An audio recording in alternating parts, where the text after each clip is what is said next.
네, 청년들은 이제 대학교를 졸업하고 대기업이나 좋은 기업에 취직하기 위해서 열심히 공부를 하고 있습니다. 자격증도 따고 공부를 열심히 해서 어떻게 하면 학교 졸업할 때 이제 좋은 직장에 취직하려고 최선을 다하고 있습니다. 그런데요, 막상 취직한 후에 회사 생활을 어떻게 잘 해야 되고 내가 회사 생활 가운데 성취감과 보람을 가지고 어떻게 직장 생활을 해야 될 건가에 대해서 고민하는 청년은 거의 없어요. 저도 직장 생활 23년 했지만 취직하려고만 애를 쓰지만 막상 취직을 해서 직장 생활과 사회 생활을 어떻게 하면 잘할 수 있을까? 그게 진짜 중요한 것인데 취직하는 것만 너무나 고민하다 보니까 정작 이제 직장 생활을 잘하고 자기가 보람을 가지고 성취감을 가지고 윗사람들하고 잘 조화롭게 어떻게 직장 생활을 할까 고민하는 청년은 많지 않다라는 것입니다. 결혼도 마찬가지입니다. 좋은 사람을 만나서 결혼할 생각만 하지 결혼한 후에 부부로 어떻게 결혼 생활을 실제로 잘 해야 될 건지 고민하는 사람은 결혼 전에 거의 없다라는 것이죠. 같은 경우로 우리가 누군가가 전하는 복음을 듣고 예수님을 믿어서 구원의 은혜를 받습니다. 그리고 이렇게 교회를 다니고 예배에 이렇게 참석하게 됩니다. 그런데 우리가 천국에 가는 하나님의 백성이 되는 것은요, 너무너무 중요합니다. 그러나 우리가 천국에 도달하기까지 이 땅에서 무엇을 하며 살아야 하는지 고민하는 성도는 많지 않다라는 것입니다. 여러분, 구원을 받는 것은 너무나 중요한데 우리가 천국에 도달하기 전까지 이 땅에서 무엇을 하며 살아야 하는지를 고민하는 성도는 많지 않다라는 것입니다. 마치 부부가 결혼을 하고 자녀를 낳으면 그 태어난 자녀가 마치 먹고 자고 집에만 있고 생존만 유지한다는 것을 원하는 부모는 아무도 없습니다. 여러분, 자녀를 낳아서 자녀가 단지 생존만을 위해서 생존만 유지하기 위해서 먹고 자고 집에만 있고 아무것도 안 한다고 한다면 부모가 얼마나 마음이 아프겠습니까? 부모의 소망은 자녀가 태어나서 건강히 잘 자라서 훌륭한 인물이 되고 위대한 일을 하는 사람이 되기를 부모가 바라고 소망하고 있는 것입니다. 그러나 정작 우리 자녀들은 학교에 가고 청년이 되면서 어떤 사람으로 살아야 하는지를 고민하고 진취적으로 목표를 가지고 살아가는 자녀는 의외로 많지 않고 매우 적다라는 것입니다. 왜 이 말씀을 드리냐면요, 하나님은 우리를 구원하실 때 구원뿐만 아니라 우리를 향하신 계획과 목적이 있는 줄 믿습니다. 단지 우리를 지옥에 가지 않게 하기만을 위해서 하나님께서 우리를 구원하신 것은 아니다라는 거예요. 우리가 지옥 가지 않게끔, 우리가 지옥에 꼭 못 가게끔만 위해서 우리를 구원하신 것은 아니다라는 겁니다. 하나님, 우리가 천국 가기 전까지 이 땅에서 우리에게 해야 될 일이 있음을 하나님은 말씀하고 있습니다. 하나님께서 우리를 향하신 계획을 가지고 계시고 이 땅에서 우리가 할 일을 하나님은 우리에게 주신다는 거죠. 우리에게 할 일을 주시기 위해서 구원의 은혜를 베푸신다라는 것. 이것을 뭐라고 합니까? 소명이라고 합니다. 이것을 뭐라고 합니까? 사명이라고 합니다. 목사는 목사에게 맞는 소명과 사명이 있고요, 성도는 성도에게 맞는 사명과 소명이 있습니다. 하나님께서 구원하신 모든 사람에게는요, 사명과 소명을 주시기 위해서 우리를 구원하셨다라는 것입니다. 사랑하는 성도 여러분, 우리 모두는 하나님께서 우리를 구원하신 후에 반드시 하나님께서 맡기고자 하는 어떤 일, 소명과 사명을 꼭 발견하고 깨달으시기를 바랍니다. 이 사명을 깨닫는 자는요, 방황하지 않고 인생을 의미 있고 계획적으로 비전을 품고 살아가게 된다는 거예요. 사명을 깨닫는 자, 사명을 발견한 자는 방황하지 않고 인생을 의미 있고 계획적으로 비전을 품고 살아가게 된다는 거예요. 사명을 깨닫지 못하면요, 인생을 방황하게 됩니다. 목표가 없는 거예요. 목적이 없는 거예요. 어떻게 해야 될지, 어디로 가야 할지 늘 방황하는 삶을 살게 된다는 것이죠. 오늘 살펴볼 성경 말씀을 통해서 하나님께서 우리를 통하여 일하시는 방법이 무엇인지, 다시요, 하나님께서 우리를 통하여 일하시는 방법은 무엇이고 주님은 우리에게 소명과 사명을 어떻게 이루어 가시는지 자세히 살펴보고자 합니다. 뭐라고요? 하나님께서는 우리를 통하여 일하시는 방법이 있다라는 거예요. 그게 무엇인지, 그리고 주님은 우리의 소명과 사명을 어떻게 이루어 가시는지 자세히 살펴보고자 합니다. 출애굽기 6장 29절, 우리가 출애굽기 6장 29절 같이 한번 읽습니다. 시작. 여호와께서 모세에게 말씀하여 이르시되 나는 여호와라. 내가 내게 이르는 바를 너는 애굽 왕 바로에게 다 말하라. 나는 여호와라 주지시고 내가 내게 이르는 바를 너는 애굽 왕 바로에게 다 말하라 라고 말씀하고 있습니다. 모세에게 주눅들지 말고 바로에게 선포하고 너희 내 백성에게도 선포해라 라고 말합니다. 나는 여호와라. 과거에도 현재에도 미래에도 늘 스스로 있는 하나님이시고 내가 내게 이르는 바를 너는 애굽 왕 바로에게 선포하고 내 백성에게도 다 말하라 라는 것입니다. 그런데 아직도 모세는 핑계를 댑니다. 6장 30절에 모세가 여호와 앞에 아뢰되 나는 입이 둔한 자오니 바로가 어찌 나를 말을 들으리까라는 것입니다.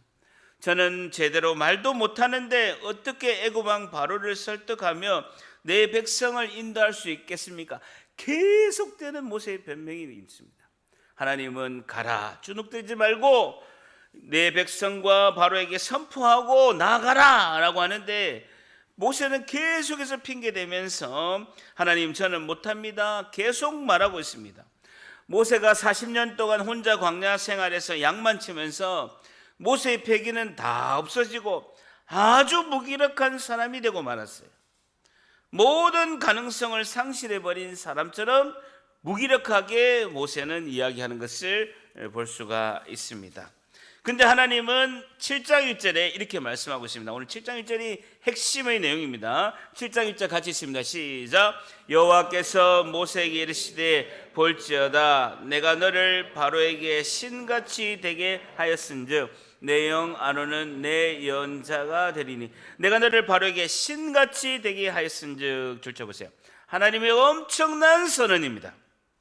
이 말은 모세가 하나님 앞에 신이라는 의미는 아닙니다. 여러분, 하나님께서 이렇게 말씀하신 것은 모세가 하나님 앞에 신이라는 의미가 아닙니다. 애굽 왕 바로에게 마치 신과 같은 존재가 되게끔 하나님이 하신다라는 거예요. 누구에게? 애굽 왕 바로에게 모세가 마치 신과 같은 존재가 되게끔 하나님이 하신다고 말씀하고 있습니다.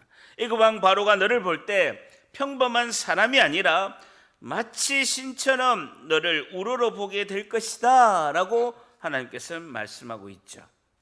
하나님 모세뿐만 아니라 하나님 일을 감당하려고 하는 하나님의 백성에게 그 일을 할 수 있는 위대한 가능성과 능력을 주신다라는 거예요. 여러분, 하나님께서 하나님 일 시키시면서 반드시 하나님의 백성에게 그 일을 할 수 있는 위대한 가능성과 능력을 하나님이 주실 줄 믿습니다. 하나님 일을 할 모세에게 우리에게 위대한 가능성과 능력을 주신다라고 선언하고 있습니다. 성도가요, 하나님이 주신 그 가능성과 능력을 매장시키고 잊고 사는 경우가 많이 있다는, 하나님께서 가능성과 능력을 주셨는데 그걸 잊고 그 가능성과 능력을 매장시키고 사는 경우가 너무나 많다는 거예요.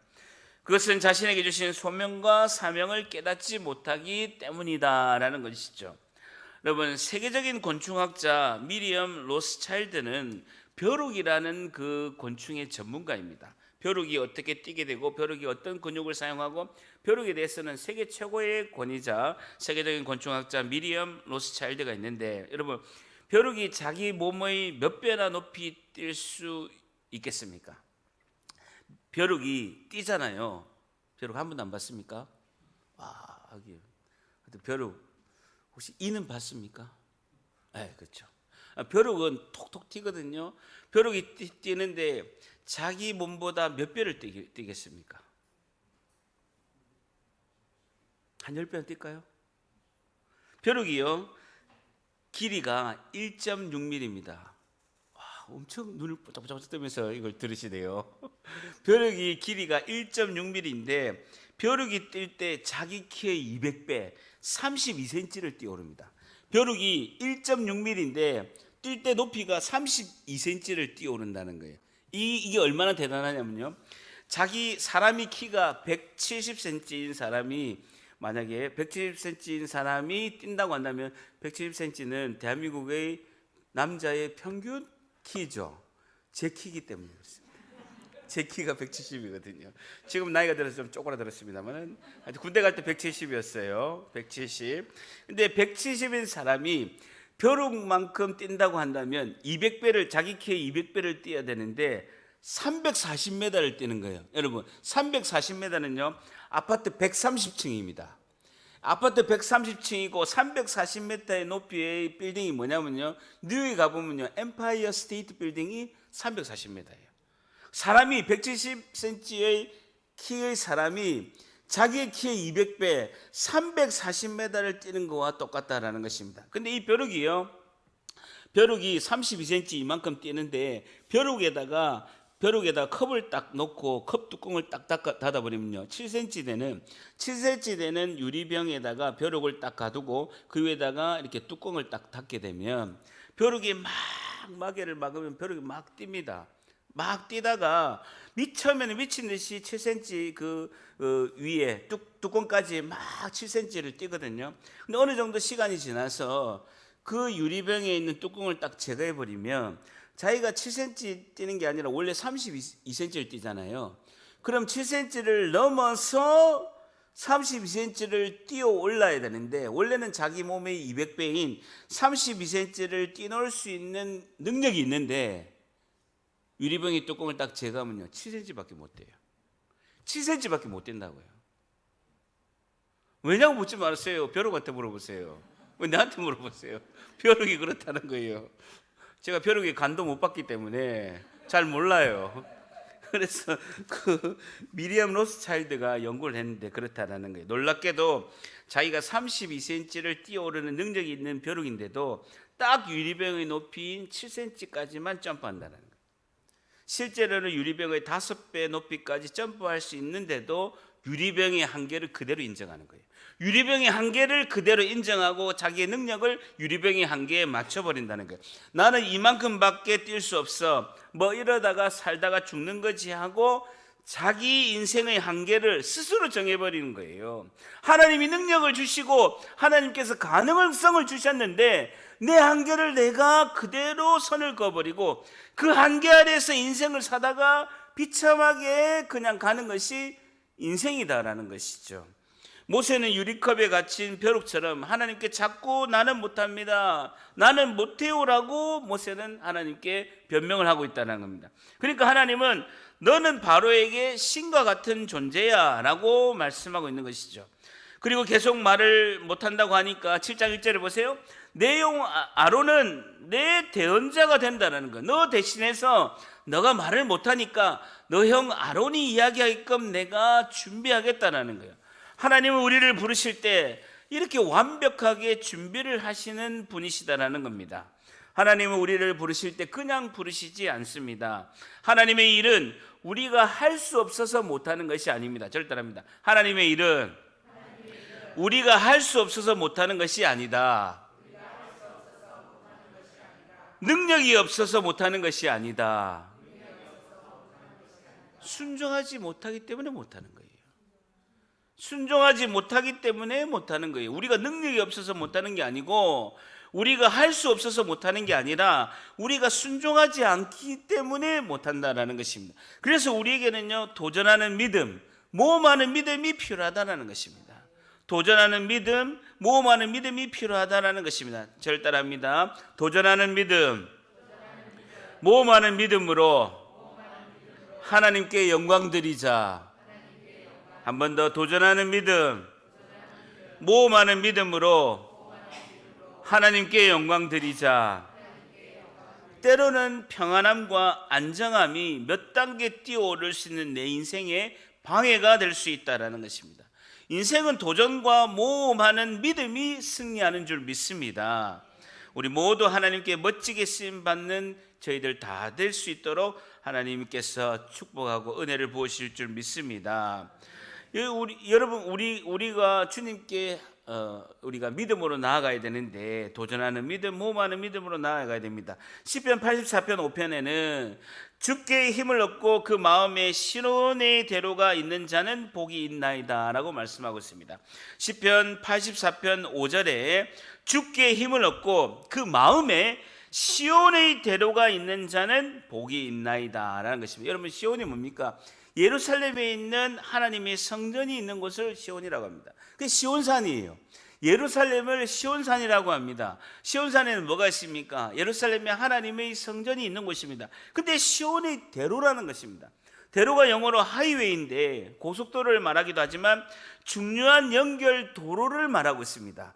그 시온, 하나님께 시온으로 나아가는데, 예루살렘에 하나님의 성전으로 나아가는 중요한 연결 도로를 하나님께서 활짝 열어주신 자는 복이 있도다라고 말씀하고 있습니다.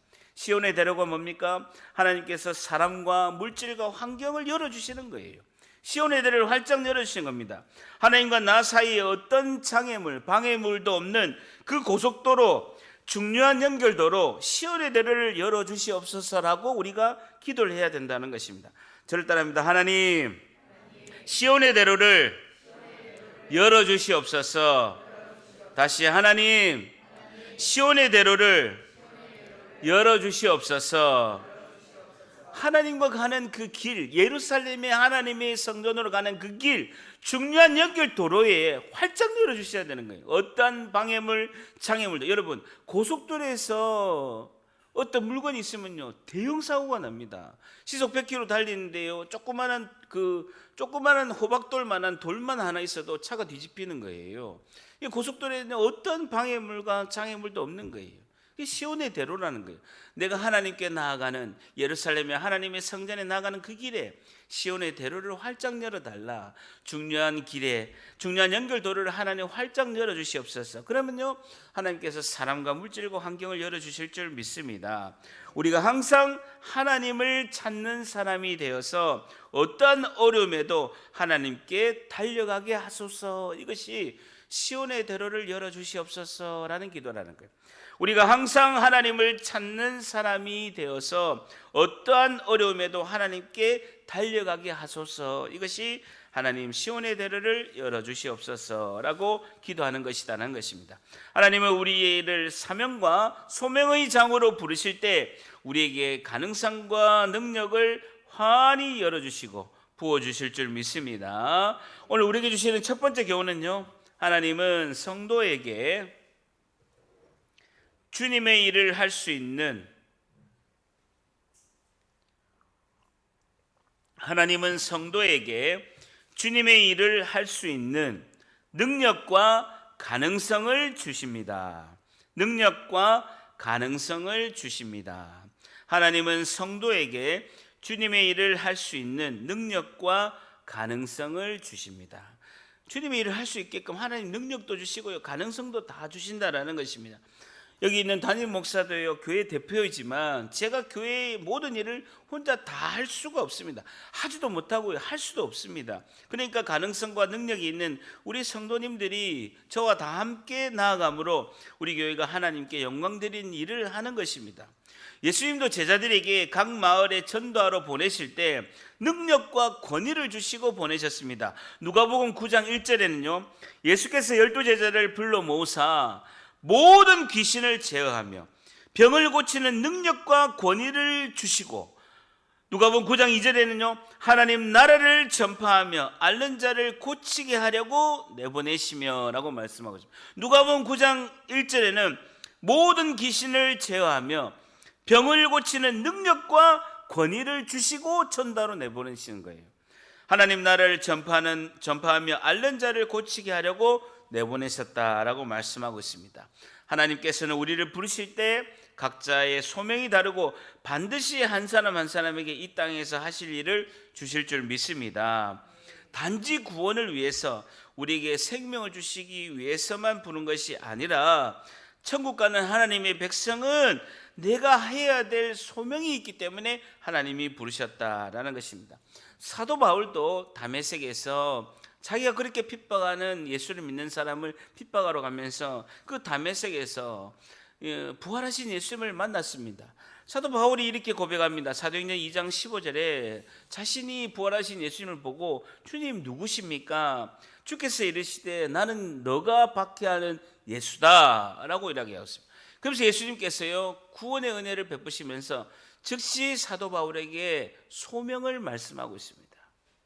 사도행전 26장 16절에 내가 네게 나타난 것은 곧 내가 나를 본 일과 장차 내가 네게 나타날 일을 너로 종과 증인을 삼기 위해서 지금 내가 너를 만나고 있고 내게 구원을 베풀었다. 그러면서 이스라엘과 이방인들에게서 내가 너를 구원하여 그들에게 보내서 너는 그 이방인들의 눈을 뜨게 하고 이방인들을 어둠에서 빛으로 인도하고 이방인들을 사탄의 권세에서 하나님께 돌아가기 위해서 너를 제3과 나를 믿어서 거룩한 무리 가운데 기업을 얻게 하기 위해서 너를 구원하고 너를 사도로 불렀다라고 예수님은 구원의 은혜를 베푸시면서 사도 바울에게 정확하게 사도행전 26장 15절, 16절, 17절, 18절에 그 사명을 정확하게 말씀하고 계십니다. 부활하신 예수님은 회심하여 구원의 은혜를 받은 바울에게 그 이방인에게 복음 전하는 그 일을 위해서 부르셨다라고 말씀하고 있습니다. 하나님은 우리를 지옥 안 가게 하는 것이 목표와 최종적인 목적이 아니라는 것입니다. 각자에게 사명을 주시기 위해서 가능성과 능력을 주셔서 우리를 하나님의 그 은혜 가운데 인도하신다라는 것입니다. 이 땅에 사는 동안에 우리 사랑하는 성도 여러분들은 하나님께서 나를 통해 하실 일을 발견하시기를 바랍니다. 그 일을 위해서 그 일 안에서 보람을 찾고 삶의 목적과 목표를 발견하시기를 바랍니다. 그게 우리의 비전이에요. 삶의 의미고 삶의 가치다라는 것입니다. 왜 하나님은 우리에게 돈을 벌고 왜 우리에게 건강을 주셨겠습니까? 단지 내가 생존하기 위해서 잘 먹고 잘 살고 집에 있기 위해서 그런 게 아닙니다. 거룩하고 위대하신 주님의 일을 하라고 물질도 건강도 시간도 하나님이 허락하신 것입니다. 그러기 위해서 하나님께서 나에게 주신 능력, 달란트, 그 가능성을 믿고 확인하셔서 하나님 나라의 확장을 위해서 주님이 쓰임받는, 멋지게 쓰임받는 하나님 백성이 되시길 바랍니다. 자, 두 번째 7장 2절 봅니다. 7장 2절. 자, 7장 2절 같이 있습니다. 시작. 내게 명한 바를 너는 내 형 아론에게 말하고 그는 바로에게 말하여 그에게 이스라엘 자손을 그 땅에서 내보내게 할지니라. 줄 쳐보세요. 내가 내게 명령한 바를, 하나님 말씀을 너는 내 형 아론에게 말하고 그 아론은 바로에게 말하라 라는 것입니다. 지금부터 모세가 할 일이 뭡니까? 하나님께서 모세에게 하신 말씀을 형 아론에게 말하고 그 형 아론은 바로에게 말하는 것이 지금 모세에게 주어진 사명이라는 거예요. 다시 말해서 하나님의 말씀을 증거하라는 거예요. 하나님께서 지금 하시는 그 말씀을 증거하고 그 하나님의 말씀이 실현되고 성취되는 것을 바라라는 겁니다. 모든 성도의 사명과 소명의 본질은 하나님의 말씀을 이루는 것입니다. 하나님의 말씀이 성취되는 것입니다.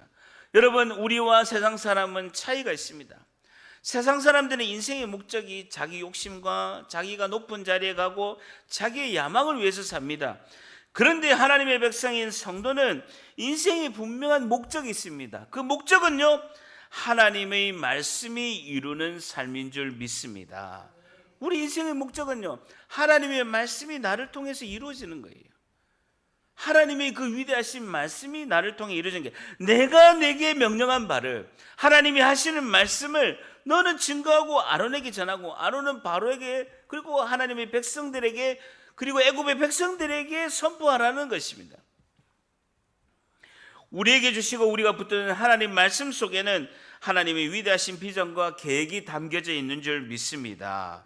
내가 그걸 붙들어야 되는 거예요. 나에게 임하신 말씀, 나에게 행하신 하나님의 뜻과 비전과 하나님의 그 소원을 담겨져 있기 때문에 그걸 붙잡아야 되는 거예요.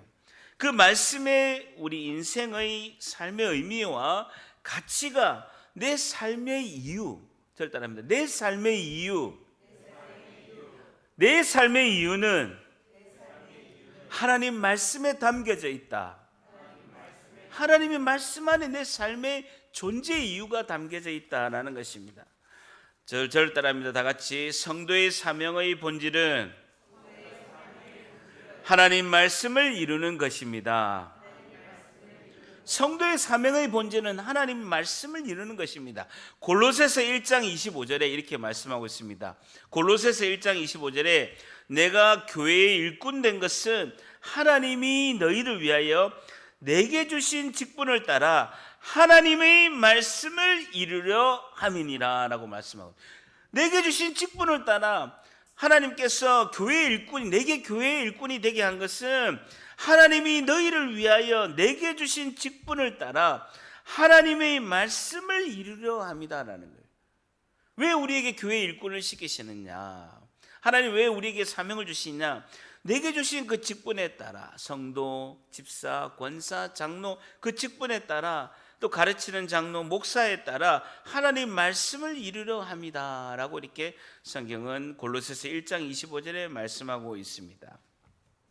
제가 2002년에 하나님을 인격적으로 만나고 하나님이 주신 그 구원의 은혜가 너무나 커서 예수님을 믿자 말자 제가 하나님께 여쭤봤습니다.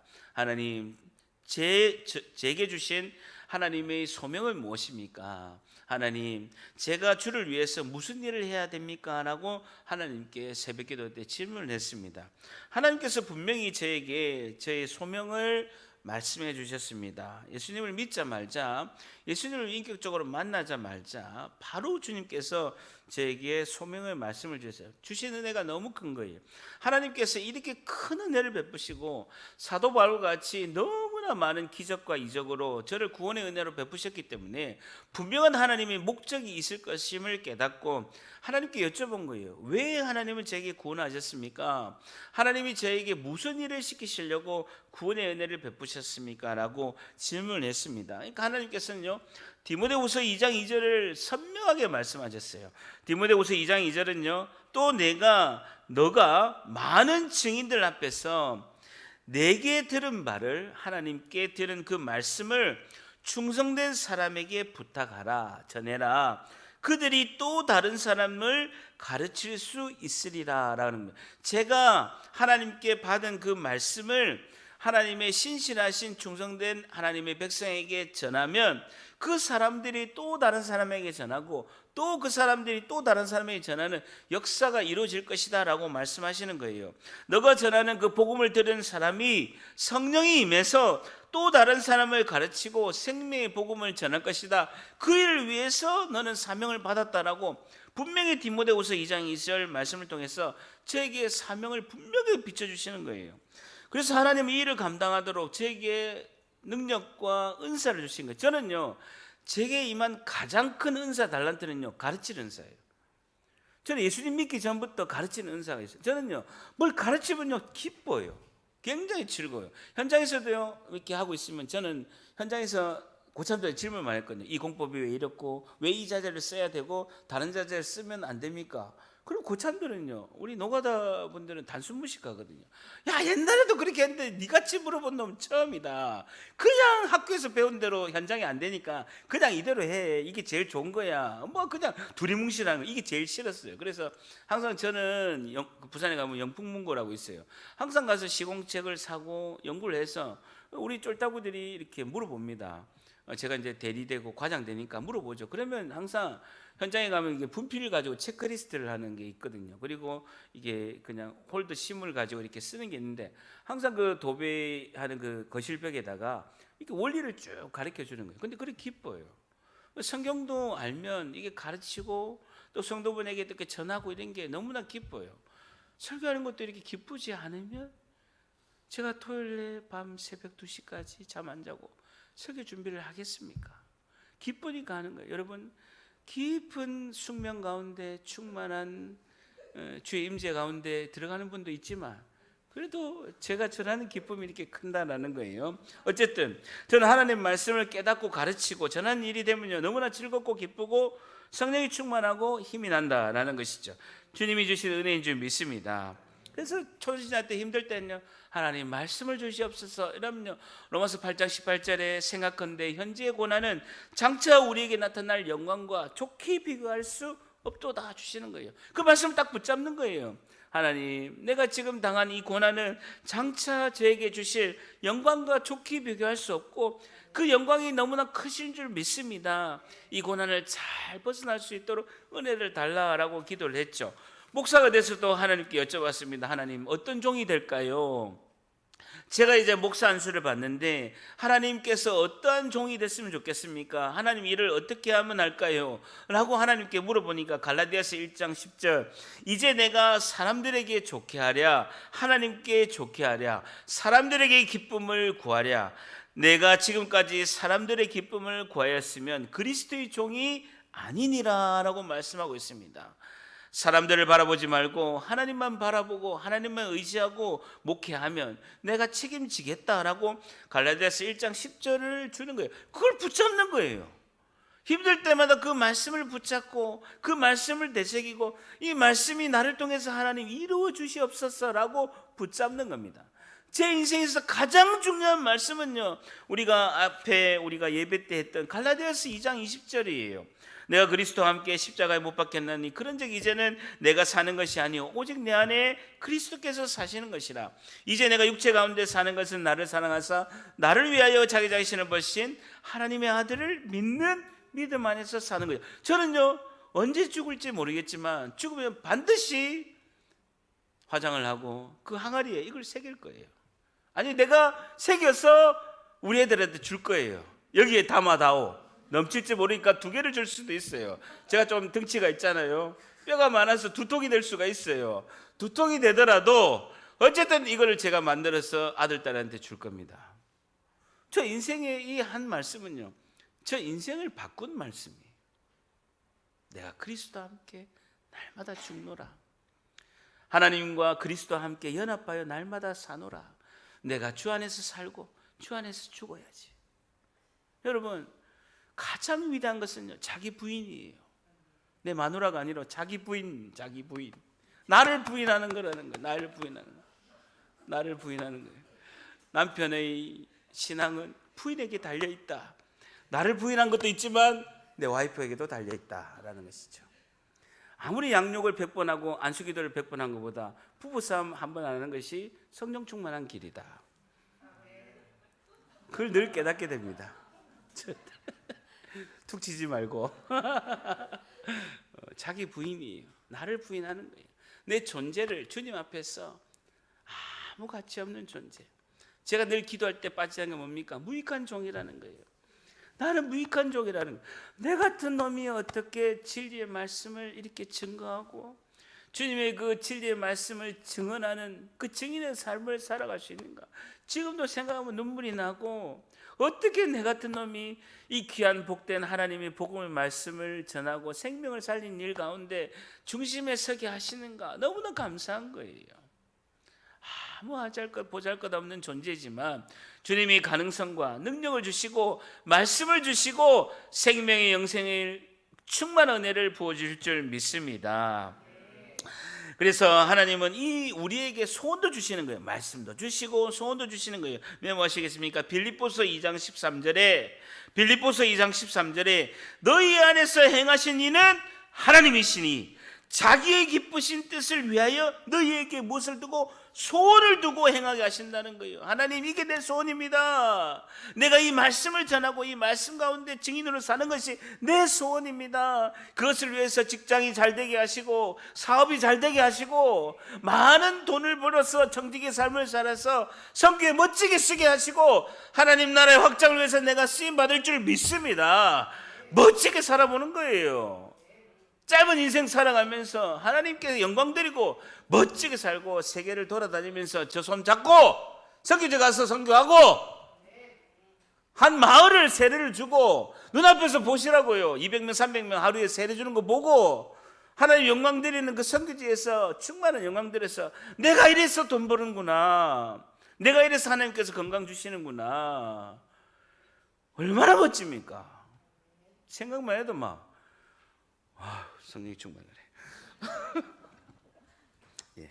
자, 우리에게 주시는 두 번째 교훈은요, 하나님은 성도에게 하나님의 말씀과 소원을 주셔서 하나님은 성도에게 하나님의 말씀과 소원을 주셔서 주의 말씀을 이루십니다. 주의 말씀을 이루십니다. 하나님은 성도에게 하나님의 말씀과 소원을 주셔서 하나님께서 주의 말씀을 이루십니다 라는 겁니다. 소원을 주셔서 주의 말씀을 이루십니다 라는 것이죠. 모든 것이 이루어진 것은 하나님이 직접 하시는 줄 믿습니다. 우리는 왕 같은 제사장으로서 하나님의 일꾼이고 사명자입니다. 우리가 사명자로서 하나님이 향하신 그 말씀과 비전은 하나님께서 그 놀라우신 은혜로 하나님의 때에 하나님께서 직접 이루실 줄 믿습니다. 보세요. 7장 6절 한번 읽어보세요. 7장 6절 같이 읽습니다. 시작. 모세와 아론이 여호와께서 자기들에게 명하신 대로 행하였더라. 하나님 말씀하신 대로 모세와 아론이 하나님께서 자기들에게 명하신 대로 다 행하였더라 라고 말씀하고 있죠. 자, 마지막으로 세 번째, 그런 하나님의 말씀이 이루어지는 길에 방해와 장애가 있다라는 것입니다. 자, 7장 3절을 보세요. 7절 보세요.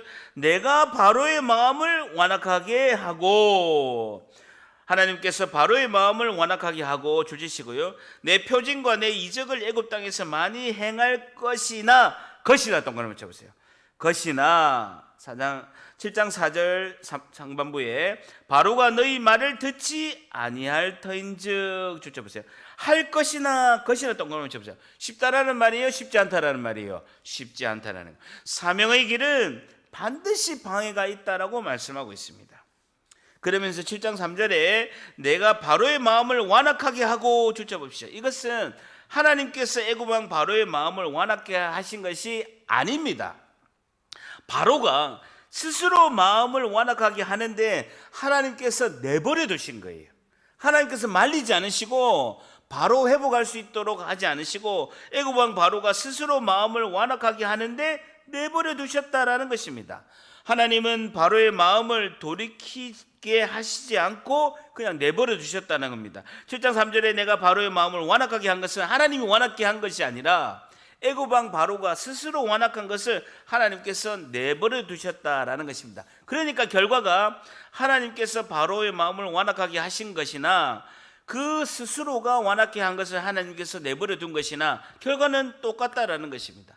다시 말해서 하나님께서 바로가 완악하게 한 대로 내버려 두신 결과가 하나님께서 완악하게 하신 것과 결과가 같다라는 것이죠. 그 근거는요, 로마서 1장 28절에 메모하시겠습니까? 로마서 1장 28절에 또한 그들이 마음에 하나님 두기를 싫어하며, 보세요, 마음에 하나님 두기를 싫어하는 사람이 있다는 거예요.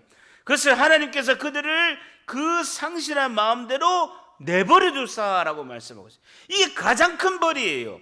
지옥 가는 대로 내버려 두시는 거예요.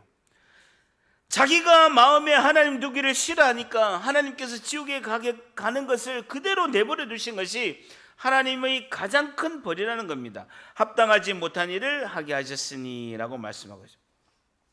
이것이 하나님께서 하나님 일하시는 하나님의 자기 계시 방법이라는 겁니다. 7장 5절 하반절에 보면요, 줄쳐 보세요. 애굽 사람이 나를 여호와인 줄 알리라 하심에 하시기 위함이다. 왜 이렇게 하시느냐? 애굽 사람이 하나님이 여호와신 줄을 알게 하기 위해서 이런 하나님의 자기 계시 방법을 쓰고 계시다라는 것이죠.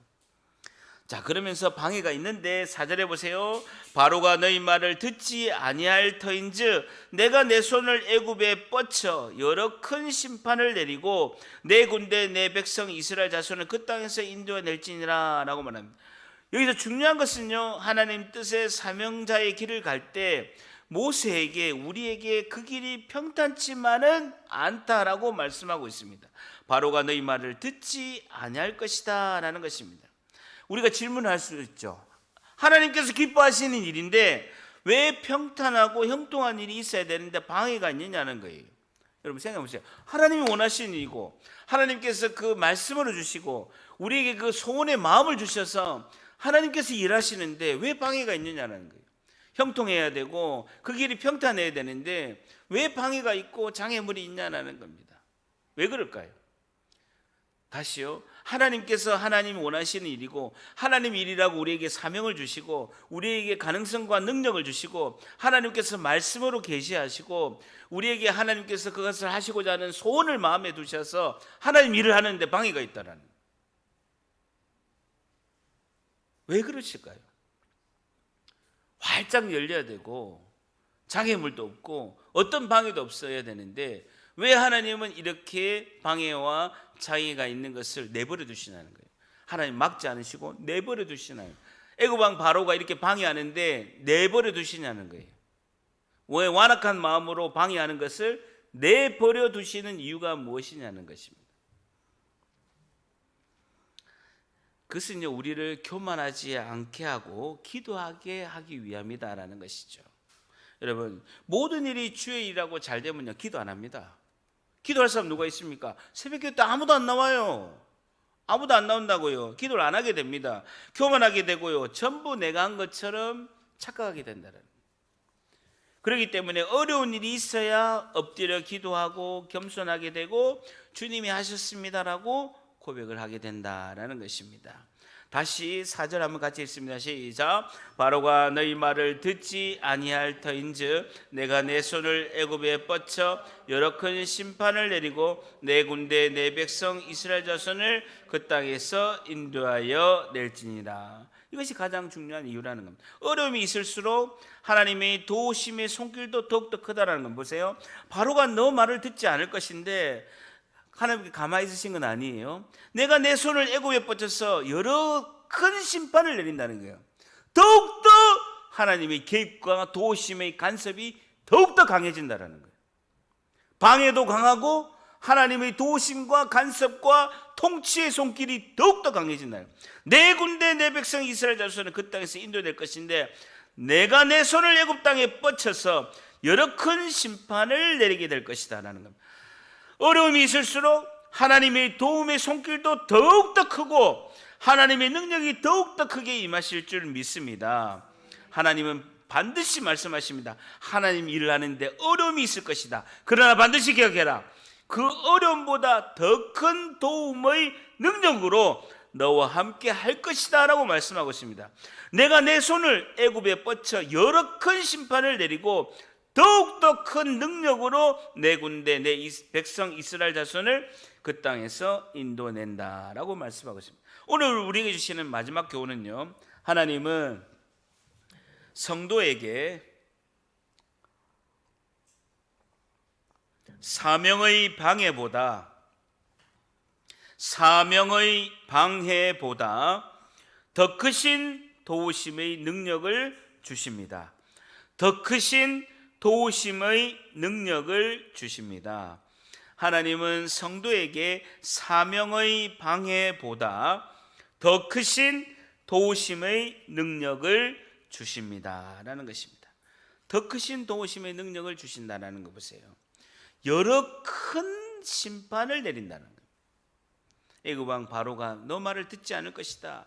그럼 내가 더 강력한 기적으로 더 큰 심판을 내려서 하나님의 백성들을 그 땅에서 인도해낼 것이다 라고 말씀하고 있습니다. 다 같이 저를 따라합니다. 어려움이 클수록 하나님의 도우심은 더 크다. 어려움이 클수록 하나님의 도우심은 더 크다. 마가복음 16장 20절에 제자들이 나가 두루 전파할새 주께서 함께 역사하사 그 따르는 표적으로 말씀을 확실히 증언하시니라라고 말씀하고 있습니다. 표적의 능력을 통해서 하나님의 말씀을 증거하고 그 어려움의 방해를 제거한다라고 이렇게 마가복음 16장 20절에는 말씀하고 있다는, 어려움이 클수록 하나님의 도우심은 더 크다라는 인생을 던져보는 거예요. 너무나 큰 어려움 가운데 있으면 하나님께 인생 던지는 겁니다. 하나님, 이것을 하시면, 이렇게 해주시면 제 인생을 바치겠습니다. 저 여러 번 했어요. 하나님, 이걸 해결해 주시면 내 인생 던지겠습니다. 한 번도 부도낸 적 없습니다. 단 한 번도 부도낸, 우리는요 약속음을 부도내는 거, 우리가 부도내는 거지 하나님은 한 번도 부도낸 적 없습니다. 하나님은 약속의 말씀을 딱 붙잡고 지금도 약속의 말씀을 지키시고 언약의 약속을 반드시 우리와 하시고 지키시는 분은 하나님이세요. 우리가 부도내는 거예요. 우리가 도망가고 우리가 잊어버릴 뿐이지 하나님은 한 번도 약속을 어기시고 기억하지 못한 적이 없습니다. 내 인생 던지는 거, 하나님 이거 해결해 주시면 내 인생 이렇게 하나님께 바치겠습니다. 극한 어려움 가운데는요, 여러 번 그렇게 했어요. 극한 어려움 가운데는 하나님 내 인생 하나님께 던지겠습니다. 이렇게 하겠습니다. 이렇게 헌신하겠습니다. 이렇게 순종하겠습니다 하고 여러 번 인생을 던지고 하나님이 해결해 주신 은혜를 경험하게 됐다라는 것이죠. 5절 한번 같이 읽습니다. 시작. 내가 내 손을 애굽 위에 펴서 이스라엘 자손을 그 땅에서 인도해 낼 때야 애굽 사람이 나를 여호와인 줄을 알리라 하시며, 애굽 사람이 나를 여호와인 줄을 알리라. 줄자 보세요. 하나님의 자기 계시, 하나님께서 내가 살아서 내가 했다, 이것이 하나님이 자기 계시죠. 하나님, 애굽 사람이 나를 여호와인 줄 알리라, 하나님이 자기 계시를 말씀하고 있습니다. 6절에 모세와 아론이 여호와께서 자기들에게 명령하신 대로 행하였더라. 명령하신 대로 행하였더라. 줄자 보세요. 앞으로 향후에 모세의 사명의 길이 바로의 그 완악함으로 어려운 난관이 많이 부딪히게 될 것입니다. 앞으로 출애굽기 내용을 보면요, 바로의 그 완악함으로 애굽 왕 바로가 버텨서 완악함으로 모세에게 어려운 난관이 많이 부딪히게 됩니다. 그런데 모세는 절대로 실망하지 않습니다. 왜냐하면요, 이 모든 난관과 어려움이 있을 것이라고 하나님께서 미리 말씀하시고 미리 예고했기 때문에, 그 하나님의 말씀으로 예고를 드렸고 각오를 했기 때문에 모세는 후퇴하지 않고 전진할 수 있는 것입니다. 예수님께서 제자들에게 직접 이렇게 말씀하셨습니다. 요한복음 33장에 보게 되면, 요한복음 16장 33절, 요한복음 16장 33절에 세상에서는 너희가 환난을 당하나 담대하라, 내가 세상을 이기었노라 라고 말씀합니다. 세상에서 너희가 환난을 당하나 담대하라. 왜냐하면 예수님이 세상을 이기셨기 때문에, 너희는 나의 제자고 하나님의 백성 아니냐, 내가 세상을 이기었노라, 담대히 승리하고 담대히 전진해라 라고 말씀하고 있습니다. 하나님께서 우리를 전진하게 하시고 승리의 길로 인도하실 줄 믿습니다. 마지막 7절 같이 있습니다. 시작. 그들이 바로에게 말할 때 모세는 80세, 아론은 83세, 모세는 80세였고, 줄자 보세요.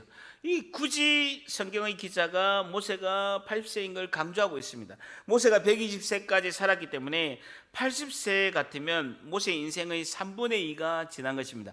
지금은요 8, 90세를 우리가 살고 있거든요. 그러면 모세의 나이가 80세가, 모세가 120세의 나이 가운데 자기의 삶의 인생의 여정이 120세였는데 90세라는 것은, 지금 우리가 80세에서 90세의 삶을 산다면 모세가 소명받았을 때가 우리 나이 60세의 소명을 받은 거예요.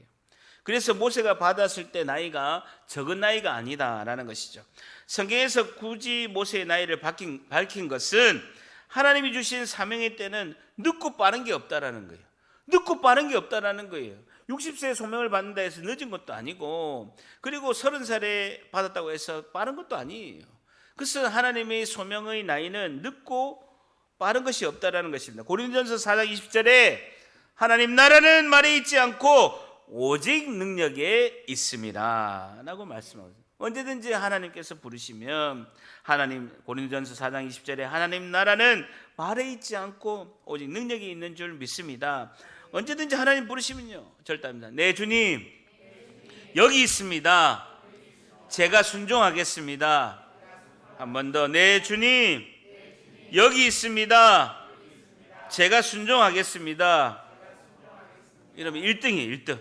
주님이 주시는 그 사명으로 희망과 충만한 은혜로 이번 한 주도 승리하시는 주의 복된 하나님의 백성들 되시기를 주님의 이름으로 간절히 축복합니다.